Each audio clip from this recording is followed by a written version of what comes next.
Friends, ఇప్పుడే అందిన వార్త. సీఎం రేవంత్ రెడ్డి సంచలన నిర్ణయం. ఒక్కసారిగా సీరియస్ అంటూ వార్తలు అయితే వస్తున్నాయండి. దీనికి సంబంధించి వివరాలు చెప్పడానికి ఈ వీడియో చేయడం జరుగుతుంది.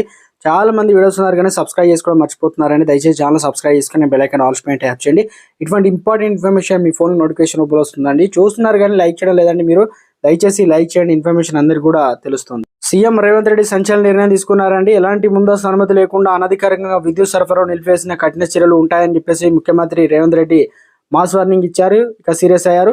ఇక హెచ్చరించినప్పటికీ వినకుండా విధులు నిలిపివేసిన ముగ్గురు ఉద్యోగులను సస్పెండ్ అయ్యారు. హైదరాబాద్లోని కొండాపూర్ డివిజన్లో అల్లాపూర్ సెక్షన్ పరిధిలోని అయ్యప్ప సొసైటీ ఉప కేంద్రంలో విధులు నిర్వహిస్తున్న లైన్మెన్ నరసింహ, జూనియర్ లైన్మెన్లు దస్సు విజయ్ను అధికారులు సస్పెండ్ చేశారు. సర్వే ఆఫ్ ఇండియా కాలనీలో శుక్రవారం అనధికారంగా ఇక ఈ ముగ్గురు విద్యుత్ సరఫరా నిలిపివేశారు. ఆ తర్వాత ఉన్నతాధికారుల నుంచి అనుమతి తీసుకోకుండా నిర్మాణంలో ఉన్న ఓ భవనానికి విద్యుత్ తీగలు మార్చడం చేశారన్నమాట. దీనిపైన సీఎండీకి ఫిర్యాదు అందడంతో ఆయన వెంటనే విచారణ ఆదేశించారు.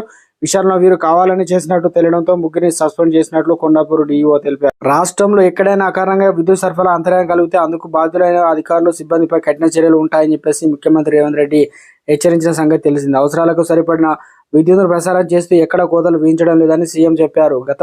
గతం కంటే ఎక్కువ విద్యుత్ ఏదైతే సరఫరా పెరిగిందని, అయినప్పటికీ కొందరు అధికారులు, సిబ్బంది నిర్లక్ష్యంగా వేరుస్తున్నారంటూ మండిపడ్డారు. ప్రభుత్వానికి చెడ్డ పేరు తెచ్చేందుకు, విద్యుత్ సరఫరాపై ప్రభుత్వానికి వ్యతిరేకంగా దుష్ప్రచారం చేసేందుకు కొందరు కుట్రలు చేస్తున్నారని తమ దృష్టికి వచ్చిందని ముఖ్యమంత్రి తెలిపారు. అటువంటి పనులకు పాల్పడే అధికారులు, సిబ్బందిపైన కఠిన చర్యలు తీసుకుంటామని సీఎం హెచ్చరించినప్పటికీ వినకుండా పై ముగ్గురు వివరించడంతో చర్యలు తీసుకున్నారు.